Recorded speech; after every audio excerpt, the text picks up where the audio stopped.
Hello friends, thanks for tuning into this week's video. This week is a tech tip on the top 5 best practices for sending calendar invitations.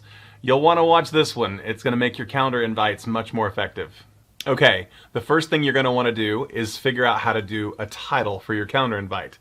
And I see all kinds of things for these, like meeting with Jason is what I get sent to me, which doesn't describe anything that's going on at all. So one of the things that I like to do, if it's a one-on-one meeting, I always put the person's name first, and then my name, and then something about what we're meeting about. So for this example, I'm going to use a fictional person named Sarah at Acme Tools for this calendar invitation. So I would put Sarah and Jason, LinkedIn training conversation. Now, if it's a group of people that are on Sarah's end, then I would put more something like, because she might be inviting other people as well, Acme Tools and Blue Gurus LinkedIn training conversation. So that's tip 1. Make sure that you're putting both people's names or both company names and what you're generally going to be meeting about in the title. The next thing that you're going to want to do is make sure that you get the location down properly. There are 17 Paneras near me, near my zip code.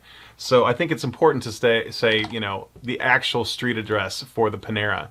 And it's important to put the actual street address in these locations so that people using their GPS or Google Maps or whatever, if they're on the fly going from meeting to meeting to meeting, they can just click on their Apple or Android phone to get directions directly to where they need to be going next without having to look it up or double check or whatever the thing is. They know exactly where they're going to be meeting you.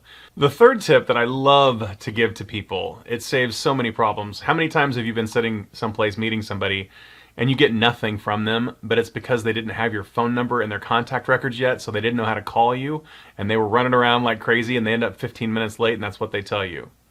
So my point here is always put your cell phone number and the person you're meeting's cell phone number in the details of the event. If it's a group, company to company, that's a different conversation, but I always include my cell phone and the person I'm meeting's cell phone for one-on-ones in the description of the meeting so that they have that. Not only do they have the address from the location, but they also have my cell phone number there, easy to get to if something comes up and they need to let me know to reschedule or they're going to be late or whatever. Number 4 is about the reminder. Depending on where you live and how long it generally takes to get from your office to someplace else, you want to make sure that the reminder for the meeting is enough time for them to get to where they're supposed to be meeting you. A lot of times the default for Outlook and Gmail is a 15-minute reminder.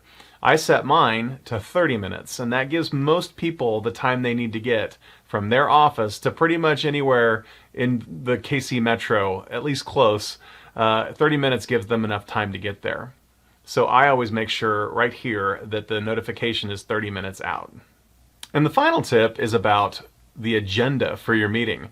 You probably had a conversation with this person that you're going to meet with about what you're going to talk about, and they might have actually had a couple of really important questions. I'll scroll down here a little bit so you can see the details. So why not put a couple of those notes in your agenda for this meeting so you can remember to talk about the things that they mentioned, why they wanted to get together, what the goals for working together are, any of those kinds of things.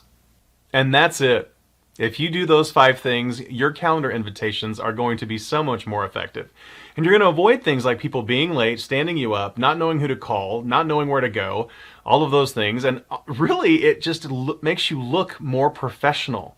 Think about that, what they're getting on their end, and the subject and the location and the contact, all that stuff's in there filled out properly. And it's going to be something that really makes them feel like you're just more professional in how you do your meetings and how you do your work.